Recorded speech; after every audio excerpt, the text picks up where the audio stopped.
नमस्कार, मी सुवर्णा. दुपारच्या एकच्या या बुलेटिनमध्ये आपल्या सगळ्यांचं स्वागत. इंडिया गेटवर सुभाषचंद्र बोस यांचा पुतळा बसवला जाणार आहे. नेताजी सुभाषचंद्र बोस यांचा पुतळा बसवला जाणार असल्याचं पंतप्रधान नरेंद्र मोदी यांनी ट्विट करून स्पष्ट केलेलं आहे किंवा तशी माहिती दिलेली आहे. जो पुतळा बसवला जाणार आहे त्या पुतळ्याचा फोटो सुद्धा ट्विट करत पंतप्रधान नरेंद्र मोदींनी असं म्हटलंय की इंडिया गेटवर नेताजी सुभाषचंद्र बोस यांचा पुतळा बसवला जाणार आहे. त्यांनी जो पुतळा बसवला जाणार आहे त्याचा फोटो सुद्धा ट्विट केलेला आहे. ही महत्त्वाची बातमी आहे. दृश्यांमध्ये जो नेताजी सुभाषचंद्र बोस यांचा पुतळा दिसतो आहे, जे छायाचित्र दिसतं आहे ते आता तुम्हाला नवी दिल्लीच्या इंडिया गेटवर दिसणार आहे. आमचे प्रतिनिधी प्रशांत लीला रामदास यांच्याकडून अधिक माहिती घेऊया. प्रशांत, काय सांगाल? पंतप्रधान नरेंद्र मोदींनी स्वतःच हा फोटो ट्विट केलाय आणि असं म्हटलंय की नेताजी सुभाषचंद्र बोस यांचा हा पुतळा इंडिया गेटवर आता बसवला जाणार आहे.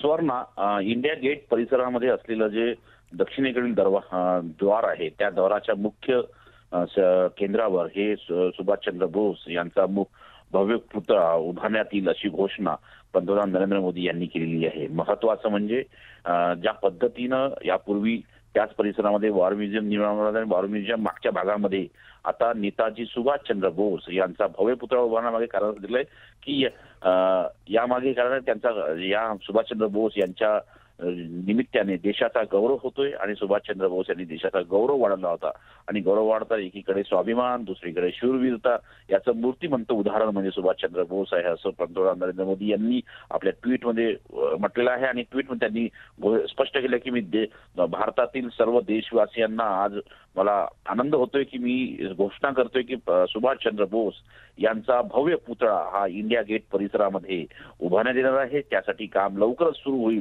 असं देखील त्यांनी स्पष्ट केल्यासोबतच आपला ट्विट करताना त्यांनी 3 प्रकारचे फोटो जारी केलेले आहेत, छायाचित्र जारी केलेले आहेत.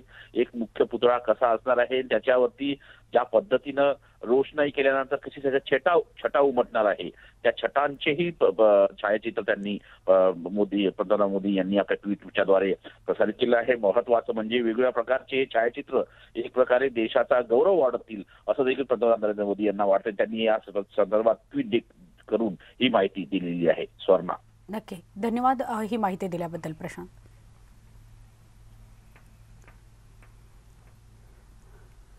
इंडिया गेटवर आता नेताजी सुभाषचंद्र बोस यांचा पुतळा बसवला जाणार आहे. तो कोणता पुतळा असेल याचं छायाचित्र म्हणजे त्या पुतळ्याचं छायाचित्र पंतप्रधान नरेंद्र मोदींनी स्वतःच ट्विट केलंय आणि हा पुतळा इंडिया गेटवर बसवला जाणार आहे अशी माहिती सुद्धा त्या ट्विटमध्ये दिली आहे. नाशिकमध्ये काँग्रेस प्रशिक्षण शिबिर पार पडणार होतं. या काँग्रेस प्रशिक्षण शिबिराला नाशिक पोलिसांनी नोटीस बजावलेली आहे. काँग्रेसकडून 50 पेक्षा जास्त जणांच्या उपस्थितीची परवानगी मागितली गेली आहे, मात्र पोलिसांनी ही परवानगी नाकारली आहे. काँग्रेसच्या आयोजकांना तशी नोटीस पाठवण्यात आलेली आहे.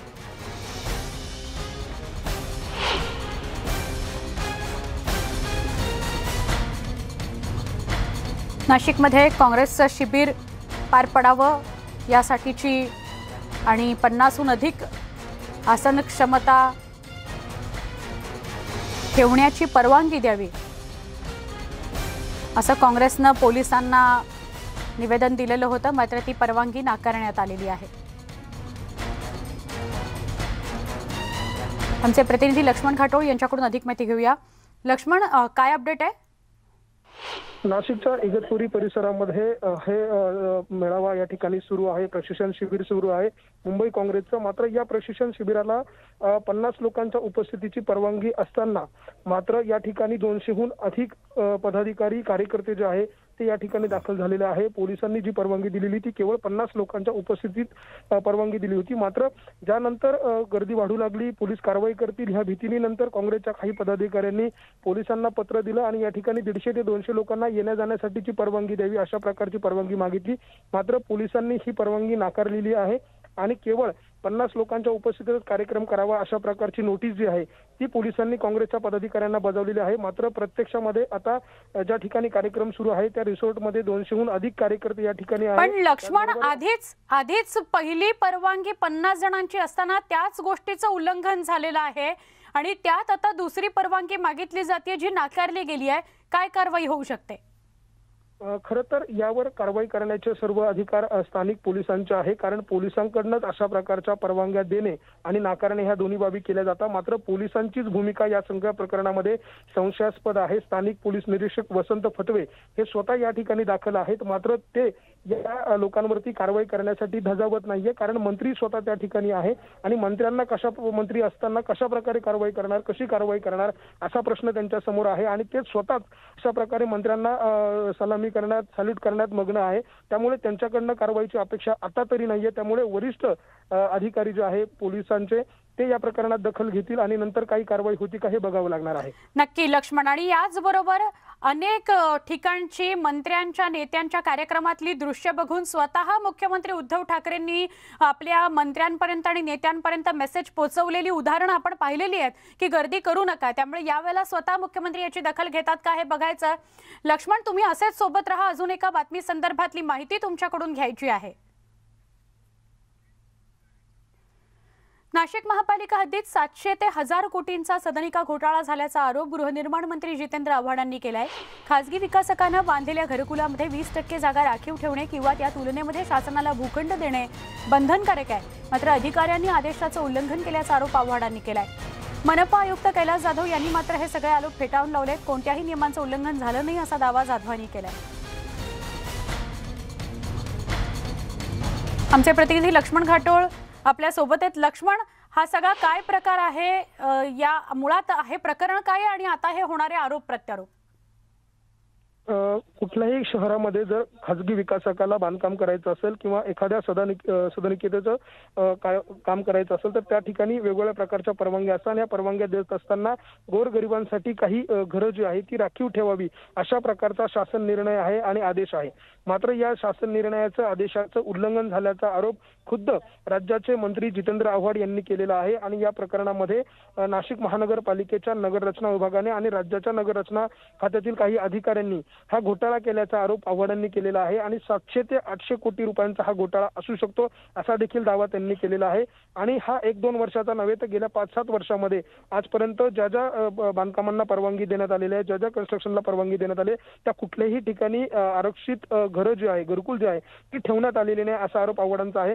मात्र हे आरोप एकीकडे आव्हाडांकडून होत असले तरी दुसरीकडे मात्र नाशिक महानगरपालिकेचे आयुक्त कैलास जाधव यांनी हे सर्व आरोप फेटाळून लावलेले आहे। आपण ह्या सर्व जे काही शासनाचे नियम आहे या नियमाला अधीन राहून बांधकाम व्यावसायिकांना राखीव सदनिका आहेत त्या ठेवण्याचे आदेश दिलेले आहे। त्यामुळे आता तरी ह्या माहिती जी आहे ती अपडेट झालेली नसेल, त्यामुळे कदाचित आव्हाडांचा गैरसमज झाला असावा असं जाधवांकडून सांगण्यात आलेलं आहे। त्यामुळे आता या प्रकरणामध्ये नेमक्या किती सदनिका या राखीव ठेवण्यात आलेल्या आहे त्याचा आकडा मात्र अद्याप समोर आलेला नाही। आव्हाडांनी हा प्रश्न उपस्थित केल्यामुळे कदाचित आता पुढे कारवाई होते का हे बघणं महत्त्वाचं ठरणार आहे। नक्की, धन्यवाद लक्ष्मण माहिती दिल्याबद्दल। आमचे प्रतिनिधी लक्ष्मण घाटोळ आपल्या सोबत होते। हा नाशिक मधल्या घरकुला संदर्भातला मुद्दा आहे ज्याच्याविषयी आता आरोप प्रत्यारोप होऊ लागलेले आहेत। जितेंद्र आव्हाड यांनी असं म्हटलंय की खासगी विकासकाने बांधलेल्या घरकुलामध्ये 20% जागा राखीव ठेवणं किंवा त्या तुलनेमध्ये शासनाला भूखंड देणं बंधनकारक आहे, मात्र अधिकाऱ्यांनी आदेशाचं उल्लंघन केलंय, जितेंद्र आव्हाड असा आरोप करतायत। तर मनपा आयुक्त नाशिकचे कैलास जाधव असं म्हणतायत की या आरोपांमध्ये कुठलंही तथ्य नाही, कोणत्याही नियमांचं उल्लंघन झालेलं नाही असा दावा जाधवांनी केलेला आहे। पण आता नेमकं सत्य काय समोर येतं, या सगळ्या प्रकरणाची चौकशी होते का, हे सगळं बघणं महत्त्वाचं ठरणार आहे।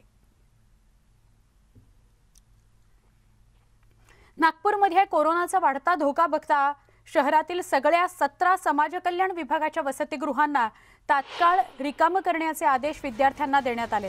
मात्र तसा तातडीचा आदेश मिळाला त्यामुळे वसतिगृह सोडून आता जायचं कुठे असा विद्यार्थ्यांसमोर प्रश्न निर्माण झालेला आहे। संतप्त विद्यार्थ्यांनी आंदोलनाचं हत्यार उपसलंय।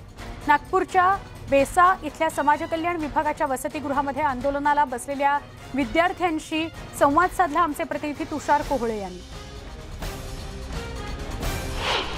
की जे समाज कल्याण विभागाचे शहरामध्ये वेगवेगळे हॉस्टेल आहे त्या सर्व हॉस्टेलला बंद करण्याचा निर्णय घेतला आणि त्याचा आदेश तत्काळ शासनाने काढला। तर तुम्ही माझ्या हाती हा कागद जर बघितला ना, यामध्ये 17 तारखेला हा शासनाचा आदेश आहे। प्रादेशिक उपायुक्त समाज कल्याण यांचा हा आदेश आहे आणि त्यांनी सर्व वसतिगृहांना तत्काळ आदेशाच्या स्वरूपात हे पत्र पाठवलं आणि सर्व वसतिगृह बंद करण्याचे आदेश दिलेले आहे। 2 दिवसामध्ये या सर्व विद्यार्थ्यांना हे हॉस्टेल सोडून वसतिगृह सोडून परत जायचं आहे आणि त्यांना स्वतःची व्यवस्था करायची आहे। त्यामुळे बेशाला जे समाज कल्याण विभागाचं मुलीचं हॉस्टेल आहे त्या समाज कल्याण विभागाच्या मुली इथे ज्या हॉस्टेलमध्ये राहतात त्या बघू शकतो आपण की मागच्या 2 दिवसापासून वसतिगृह सोडायला तयार नाही, कारण की त्यांच्या शिक्षणाचा प्रश्न आहे।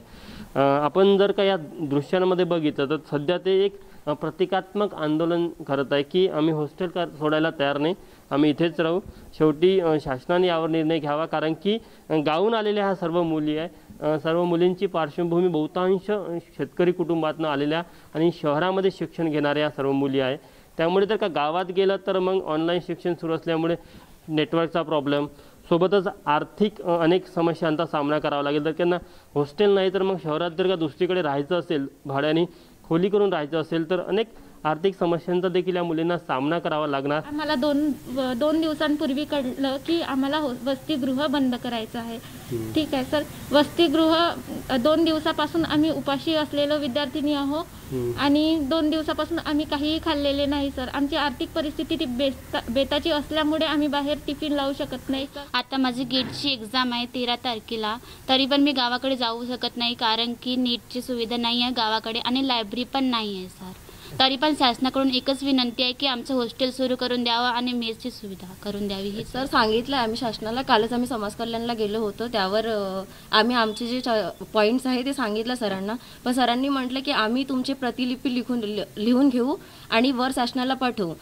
त्यावर त्यांचा निर्णय काय येते आपण त्याचे 2-3 दिवस वाट बघू, त्याच्यानंतर आम्ही तुम्हाला सांगू म्हटलं की शासनाचा निर्णय काय आहे। तोपर्यंत तुम्ही 2-3 दिवस इथे राहू शकता म्हणत आहे, पण तरी आम्हाला म्हणून राहिले की जर शासनाचा निर्णय असा आहे की लॉकडाऊन लागलेला आहे, पेशंट वाढून राहिले तर तुम्ही घरी जा, पण घरी जाऊन आमचं नुकसान होऊन राहिलं स्टडीचं। सर मी मेडिकल स्टुडंट आहे आणि पुढे येत्या महिन्यात माझी जीपॅटची एक्झाम आहे, तर मला गावाकडे ना जीपॅटच्या बुक्स प्रोव्हाइड होऊ शकते, प्लस लायब्ररी पण नाही आहे तिथे, त्याच्यामुळे मला खूप जास्त प्रॉब्लेम फेस करावा लागेल। मॅडम, वसतिगृहाची काय भूमिका आहे आता?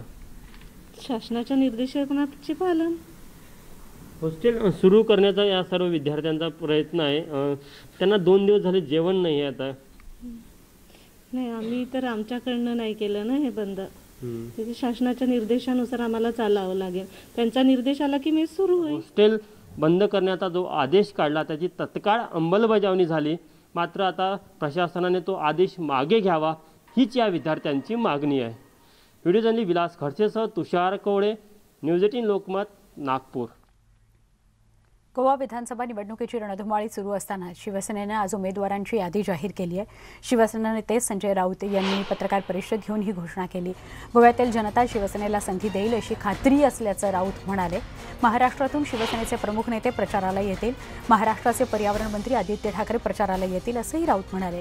दरम्यान घराणेशाही म्हणून उत्पल यांना तिकीट नाकारणं चुकीचं असल्याचं राऊत म्हणाले।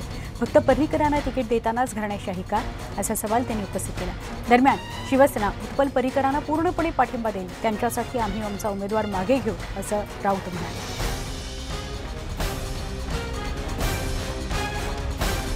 आम्ही ठरवलंय की ह्या वेळेला प्रत्येक मतदारसंघामध्ये शिवसेना अत्यंत गांभीर्याने आणि ताकदीने निवडणुका लढेल। गोव्याच्या राजकारणातलं सध्याची जळमटं जी दूर करायची असतील आणि ही आलेमाव गेलेमाव संस्कृती गोव्यातून संपवायची असेल तर शिवसेनेचे आमदार गोव्याच्या विधानसभेत असणे गरजेचं आहे। महाराष्ट्रातून शिवसेनेचे प्रमुख नेते इथे प्रचाराला येतील, युवा सेनेचे प्रमुख लोक प्रचाराला येतील, मतदारसंघात ते काम करतील। काही मतदारसंघामध्ये शिवसेनेचे युवा नेते, कॅबिनेट मंत्री, युवा सेना प्रमुख आदित्य ठाकरे हे स्वतः प्रचाराला उतरतील। गेल्या काही दिवसापासून आम्ही पाहतोय शिवसेनेला अनेक मतदारसंघातून गोव्यातल्या चांगला प्रतिसाद मिळतोय आणि गोव्याच्या जनता आम्हाला सांगते की ह्या वेळेला विधानसभेत आम्ही शिवसेनेचे आमदार पाठवू. उत्पल परिकर यांच्या बाबतीमध्ये मी असं ऐकलं की त्यांचं कर्तृत्व काय. मी असंही माझ्या वाचनात आलं की ते मनोहर पर्रिकरांचे चिरंजीव आहेत म्हणून घराणेशाही हा निकष लावून त्यांना तिकीट देता येणार नाही. हे जर खरं असेल तर गोव्यात मी आजची यादी पाहिली तर वाळपई, पर्ये इथे घराणेशाहीच आहे. त्यानंतर पणजी, तळेगाव ही घराणेशाहीच आहे ना घराणेशाही. मग उत्पल पर्रिकरांच्या बाबतीमध्ये घराणेशाही कशी आली. उत्तर प्रदेशमध्ये मुलायमसिंग यादव यांच्या सूनबाई अपर्णा यादव यांना घराणेशाहीमुळेच तिकीट मिळालं आहे तिकडे भाजपकडून. त्या मुलायमसिंग यादवांच्या सून आहेत म्हणून तिकीट दिलेलं आहे. मग उत्पल पर्रिकरांच्या बाबतीमध्ये असं काय झालं की त्यांना घराणेशाही आडवी आली, त्यांचं कर्तृत्व आडवं आलं. आमचं असं म्हणणं आहे की उत्पल पर्रिकर हे निवडणूक लढणार असतील स्वतंत्र उमेदवार म्हणून तर आम्ही त्यांना पाठिंबा देऊ आणि आम्ही इतर पक्षांचे मन वळवू की तुम्ही त्यांना पाठिंबा द्या. आज आम्ही पणजीतून शैलेंद्र सुभाष वेलिंगकर यांची उमेदवारी जाहीर केलेली आहे पणजीतून. पण जर उत्पल पर्रिकरांनी अर्ज भरला आणि तो अर्ज शेवटपर्यंत राहिला त्यांचा आणि ते निवडणूक लढणारच या मताशी ठाम राहिले तर शैलेंद्र वेलिंगकर त्यांची उमेदवारी मागे घेतील. हे मी तुम्हाला आत्ता माननीय उद्धव ठाकरे साहेबांशी चर्चा करून मी हा विषय आपल्यासमोर मांडतो. ते उमेदवारी मागे घेतील हे नक्की आहे. पण आधी त्यांनी त्यांचा निर्णय घेऊ द्या. आता मिशन पाणी. अनेक सामाजिक कल्याण प्रकल्प पुरेसा लोकसहभाग नसतो म्हणून अपयशी ठरतात. पण जेव्हा लोकसहभागातून तो प्रकल्प पूर्ण होतो, पूर्णत्वास जातो, तेव्हा त्याचे चांगले परिणाम दिसायला लागतात. असाच एक प्रकल्प म्हणजे बियास प्रकल्प. लोकसहभागातून हा प्रकल्प उभा राहिलाय.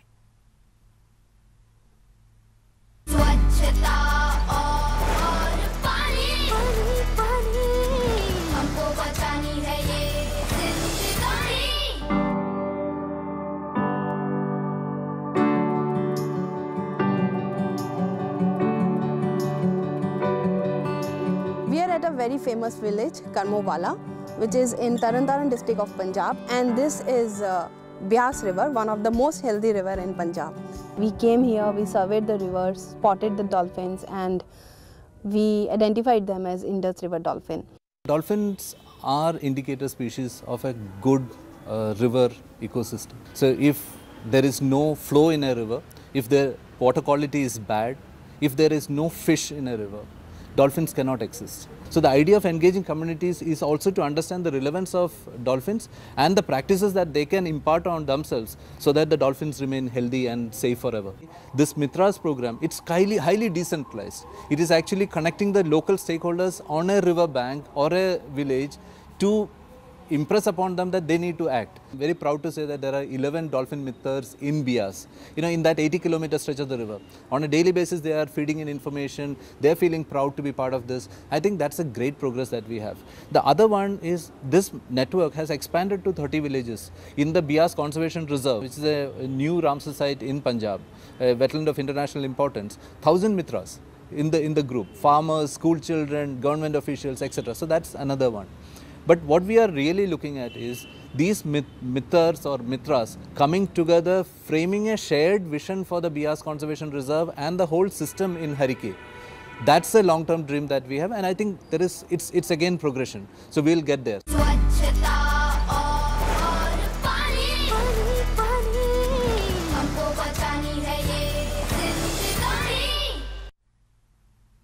आणि आता बायजूस इंजिनियर्स सीझन 2 विषयी बोलूया. कठोर मेहनत आणि आत्मविश्वासाच्या जोरावर सगळं काही शक्य आहे.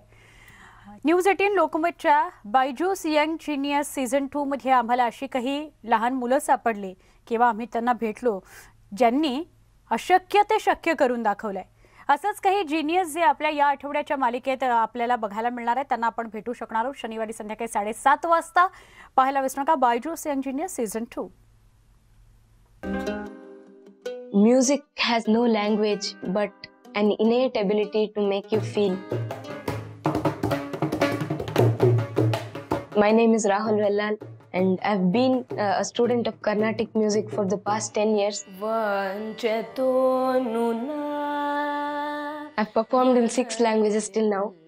It's Kannada, Telugu, Tamil, Hindi, Marathi and Gujarati as well. He always enjoyed performing in front of large audience. He never had any fear even at a very young age. One thing we have always kept Rahul out of is what his social media presence is. We have kept him out of it. We want it to be as pure as possible. I would definitely want to be a student of Carnatic music forever throughout my life, and I would love to sing Carnatic music in every corner of the world.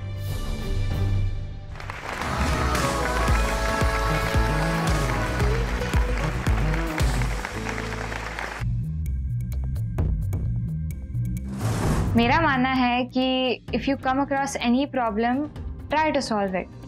Whether or not you succeed in the first attempt, if you persist, you will succeed. मेरा नाम जूही केसकर है. I'm in 10th grade. मैं 15 साल की हूँ and I live in Pune. मैंने एक device create KIA है. I have named it J Tremor 3D. This device is for patients with Parkinson's disease.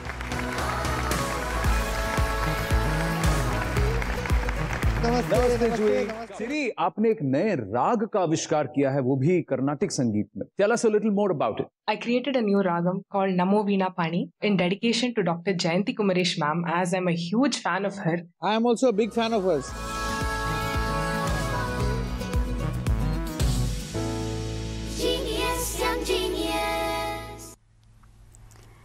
या बुलेटिनमध्ये इथेच थांबतोय. न्यूज 18 लोकमतवरचे सगळे अपडेट्स, सगळ्या ताज्या बातम्या बघण्याकरता न्यूज18lokmat.com या यूट्यूब चॅनलला सबस्क्राईब करा. फेसबुक, ट्विटरवर आम्हाला फॉलो करा आणि कोरोनाचे नियम पाळायला विसरू नका, कारण कोरोना अजूनही गेलेले नाही. कोरोनाची आणि ओमायक्रॉनची रुग्णसंख्या वाढते, त्यामुळे काळजी घ्या. पहा फक्त न्यूज 18 लोकमत.